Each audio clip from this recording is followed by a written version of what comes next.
Sinugod ng barkong pandigma ng Pilipinas ang Chinese Philippine Navy. Isang Chinese warship kasi ang pumasok sa bahagi ng Ilocos Norte.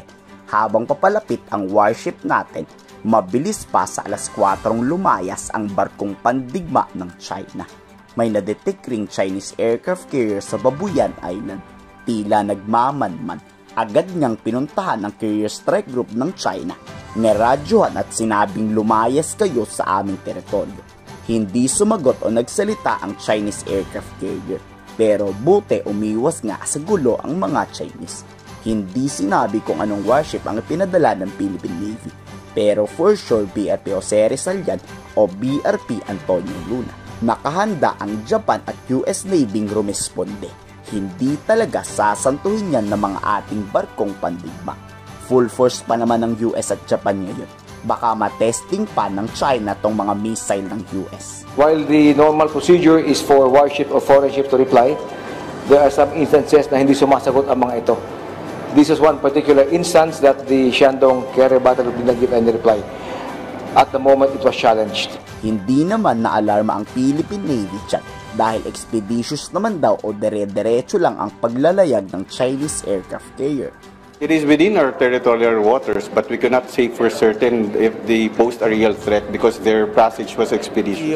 Conducting normal naval operations en route to a specific destination that we still do not know. Hindi naman naging balakid ang mga Chinese warship, kaya naipagpatuloy pa rin ang gunnery exercises at replenishment. Kalahok nga sa naturang pamamaril ang BRP Ramon Alcaraz at BRP Antonio Mabini, habang ang US destroyer naman sa US Navy. May nakabukod ring barko ng Philippine Coast Guard na BRP Gabriela Silac.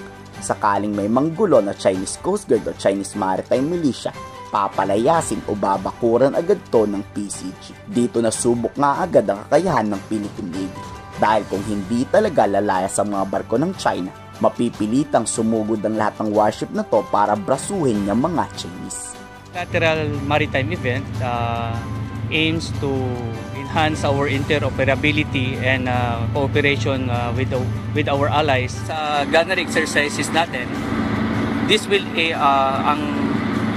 aim to enhance the capability of our personnel ng ating mga kasundalohin natin kung paano humawak at kung paano gamitin yung ating mga baril dito sa ating barko. Na-enhance o napapractice kung paano tayo makipag-communicate, makipag-sama-samang mag-maneuver para po ma-improve yung ating kakayahan, particularly sa Philippine Navy. Matagumpay naman ang fast attack ship ng Philippine Navy sa kanyang missile testing.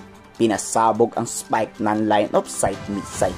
Ito yung missile na sa radar ka lang madedetect ng malayuan, pero kaya kang targetin at palubugin. Kita nga sa actual video ang pagtama ng missile. Magkakaroon rin ng replenishment drill o yung pagre-refuel sa gitna ng paglalayag.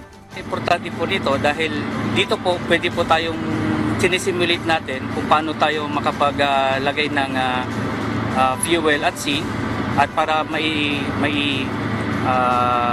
extend po natin yung endurance ng ating barko. Mukhang naduduwag na ang China pagkakataon na nilang manggulo pero wala. Kayo, sa tingin nyo manggugulo ba tong mga Chinese? I-comment sa baba ang salobi.